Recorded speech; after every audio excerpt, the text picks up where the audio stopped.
there's no need even to have a college degree at all, or even high school. I mean, if somebody graduated from a great university, that may be an indication that they will be capable of great things, but it's not necessarily the case. You know, if you look at, say, people like Bill Gates or Larry Ellison, Steve Jobs, these guys didn't graduate from college. But if you had a chance to hire them, of course, that would be a good idea. And education is very good at training people to do the same things that we've done over and over again, and it's perhaps not as good at pushing some of these newer ideas. I think there are a whole set of challenges that have gone wrong. It's the costs have escalated faster than inflation since 1980, and more faster than any other category. And so there is sort of, and then there are all sorts of questions whether the kind of incredible tracking where you know, kids are getting tracked already in preschool, certainly K through 12, is in some ways narrowing things and sort of socializing our younger people in ways that are less good than they appear. You know, I think there's always a question what the nature of the educational good is. You know, you can say it's an investment good, we're investing in the future. You can say it's a consumption good, like college is a 4-year party.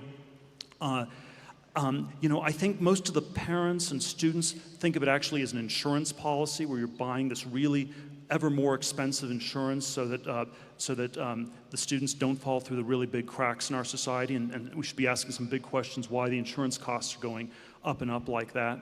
And I think that reflects some questions about our society.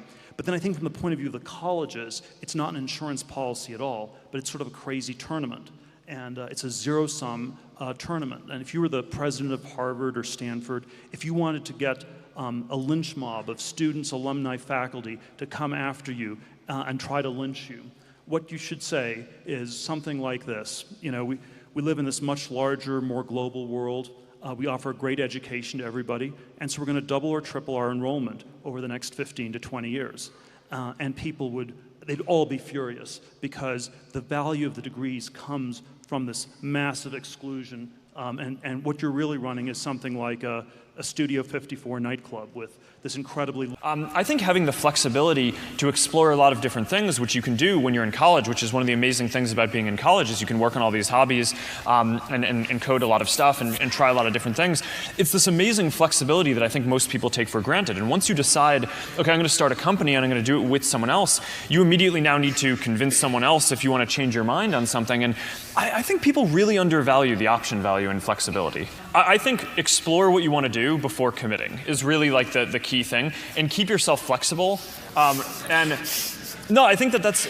Yeah, I agree. Yeah. I mean, it's actually kind of funny.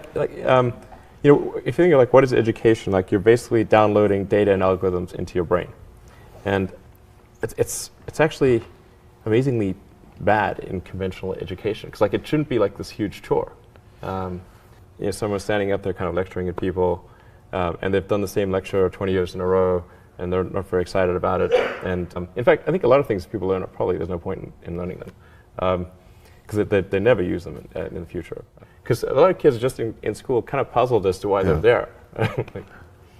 The people who are doing the work that we care about are figuring out what to do next, not following the person who told them what to do next. And the problem with most colleges is they are high school, but with more binge drinking.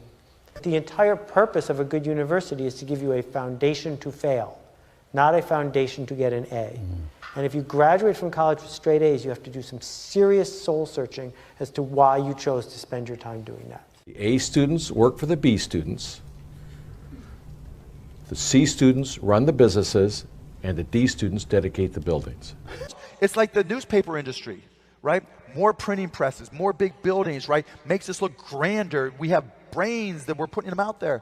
There's a point of diminishing returns in terms of what it's worth for a college education and how much debt you're willing to saddle yourself with. A lot of people follow. A lot of people are followers. Generally, if not, we'd have problems. We have too many entrepreneurs. We have too many successful people. Like, look how many people go through business classes. If everything you needed was in that actual business class, in that book, it'd be too many successful business people. Right. How many people graduate? Matter of fact, the professor wouldn't have the time to sit there and teach you, that knows this book damn near verbatim, page by page, he knows it, right? Because he'd be an entrepreneur. Yeah, he's too busy. I'm doing way too much right now because I got the palm trees and we selling so much of the stuff that I'm doing that I ain't quite got time to teach no mother class right now because I'm winning. And so when you walk into a boardroom with a bunch of guys in suits who all went to college, you're fine. Yeah, I mean, because they read a bunch of words. I've lived a bunch of life. Well, that's true. Their law degree doesn't intimidate you, in other words. It kind of evens us out, whether they know it or not. Where do you think you get that self-esteem from? Seriously. I mean, most guys... My mom, first and foremost, but then just living life, like, you know, being in real situations and happen to be a person of high integrity and honesty and, you know... You never embarrassed yourself? No, of course not. You never walked in and said, "Oh, everybody thinks I'm ignorant here. I'm stupid." I don't feel ignorant. Right. You know, I don't. Right. I felt like I came up in a situation, or a time, you know, where I wasn't afforded certain opportunities, and if afforded opportunities, I could be Oprah. I could be Bill Gates. I could be one. Corrupt system we have at this point. We have an education bubble. In the U.S., we have $1 trillion of student debt. To a first approximation, this has gone to pay for $1 trillion worth of lies about the value of the education people have received. It's not at all obvious yet, though, what's going to replace this or how it's going to change.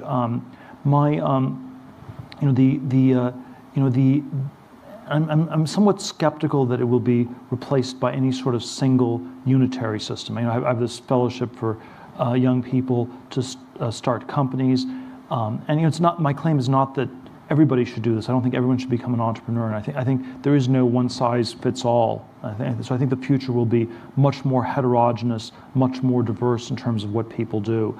What's really anomalous is the sort of unitary tracking where you have to go to an elite college, you go to Yale or you go to jail. There's nothing else you can do, you know.